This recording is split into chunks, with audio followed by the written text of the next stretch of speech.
오늘은 1818년부터 1883년까지 살았던 러시아 작가 뚜르게네프의 첫사랑에 대해 생각해 보겠습니다.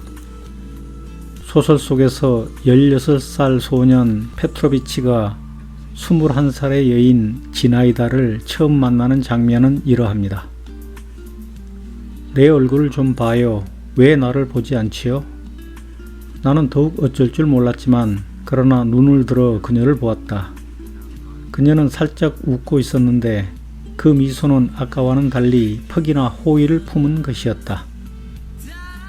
난 누가 내 얼굴을 쳐다봐도 기분 나쁘지 않으니까요. 난 당신 얼굴이 마음에 들어요. 우린 금방 친구가 될 것이라는 생각이 들어요. 그런데 당신은 내가 마음에 들었어요? 그녀가 아양 떠는 말투로 물었다. 아가씨, 나는 겨우 입을 열었을 뿐이었다. 첫째로 이제부터 나를 지나이다라고 불러줘요. 둘째로는 어린애가. 그녀는 말을 고쳤다. 젊은 남자가 자기가 느낀 바를 솔직하게 말하지 않는다는 건 못된 버릇이에요. 그건 어른들이나 하는 짓이지요. 어때요? 내가 당신 마음에 들었죠? 나는 생각했다. 나는 드디어 이 처녀와 사귀게 되었다. 아, 얼마나 행복한 일이냐. 나는 물속에 있는 고기처럼 즐거웠다. 그럼 이야기의 전개와 함께 내가 발견한 보물들을 소개해 드리겠습니다. 지나이다의 아버지 자세키나 공작에 대한 작가의 평가는 이러합니다. 그 남자는 훌륭한 교육을 받기는 했지만 머릿속에 든 것이 없는 남봉꾼이었고 굉장한 부자였으나 도박으로 전 재산을 탕진한 후 필경 돈 때문에 어떤 하급 관리의 딸과 결혼했다. 지나이다는 똑똑하고 의지가 굳고 매력적이면서도 냉소적이고 교만합니다. 의사인 루신을 포함한 많은 남성들이 지나이다를 차지하기 위해 그녀 주위에서 맴돕니다.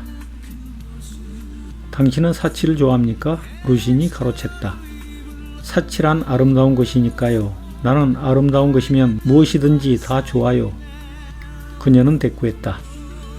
훌륭한 것보다도 더 좋다는 말씀입니까? 그가 다시 물었다.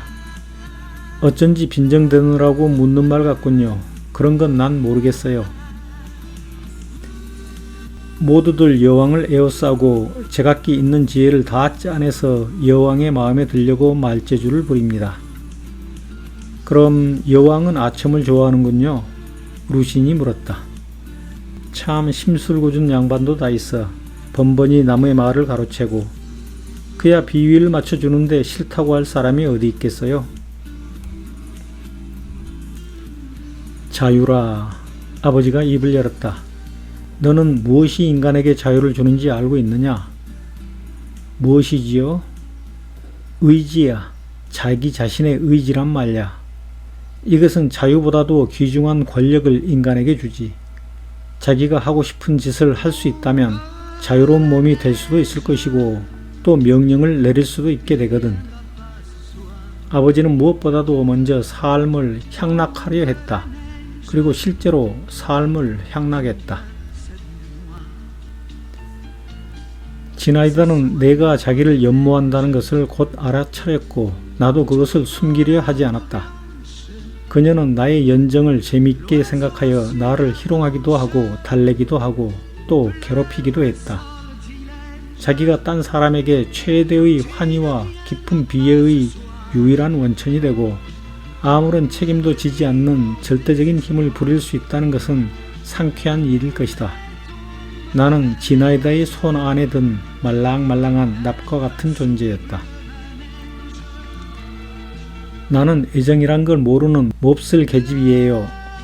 원래가 배우의 소질을 타고난 여자니까요. 언젠가 그녀는 내가 있는 자리에서 루신에게 말했다. 그래서 시가 좋다는 거죠. 이 세상에 없는 걸 말해주니까. 그리고 실제로 있는 것보다 더 훌륭할 뿐더러 진실에 훨씬 가까운 것을 들려주니까. 사랑하지 않을 수 없기 때문에 사랑하고 싶지 않다고 생각해도 하지 않을 수가 없는걸요. 나는 이미 이전부터 그녀에게 질투를 했지만 그 순간 그녀는 사랑에 빠졌구나 하는 생각이 번개처럼 내 머릿속에 번쩍였던 것이다. 아, 어쩌면 좋을까. 그녀는 누군가를 사랑하고 있다. 나의 본격적인 번민은 그 순간부터 시작되었다. 지나이다는 나를 피했다. 눈치채지 않을 수 없었는데 그녀는 내가 나타나기만 하면 불쾌한 것 같았다. 그녀는 무의식 중에, 정말 무의식 중에 나한테서 얼굴을 돌려버리곤 했다. 온실 속에서도 기분 좋은 향기는 나지만 그렇다고 그 속에서 아주 살 수는 없단 말이야. 자기의 장래를 파멸시킨다는 것을 두려워하지 않은 까닭은 무엇일까? 그렇다. 그것이야말로 사랑이라는 것이라고 생각했다. 바로 그것이 정욕이고 그것이 참된 애착이다. 어떤 종류의 인간들에겐 자기 희생도 감미로운 것이다 라고 언젠가 루신이 한 말이 문득 생각났다.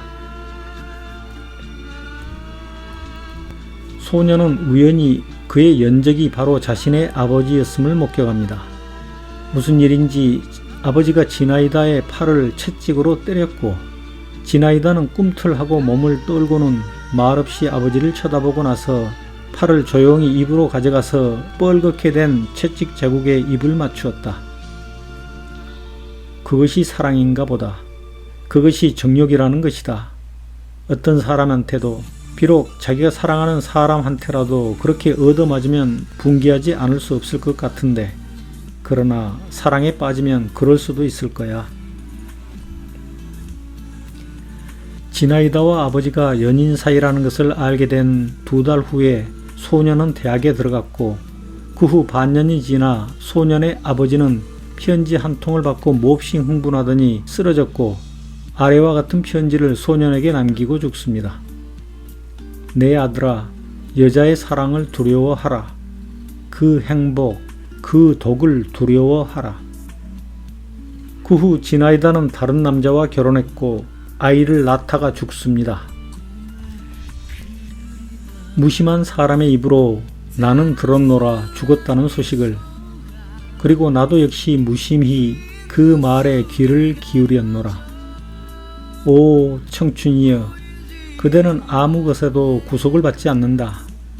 그대는 마치 우주의 온갖 보물을 차지하고 있는 것 같다. 우수도 그대에게는 위로가 되며 비애조차 그대에게는 어울린다. 그대는 대담하며 자부심이 강하다. 어쩌면 그대가 지닌 아름다움의 비밀은 무엇이든 해낼 수 있는 가능성에 있는 것이 아니라 무엇이든 해내리라고 생각할 수 있는 가능성에 있는 것인지도 모른다. 작가는 그의 나이 42살에 이 작품을 발표했는데 그가 사망하기 전에 이렇게 말했다고 합니다. 첫사랑은 아직까지도 내게 만족을 주는 유일한 작품입니다. 왜냐하면 이 소설은 창작이 아니라 나 자신의 생활이기 때문입니다.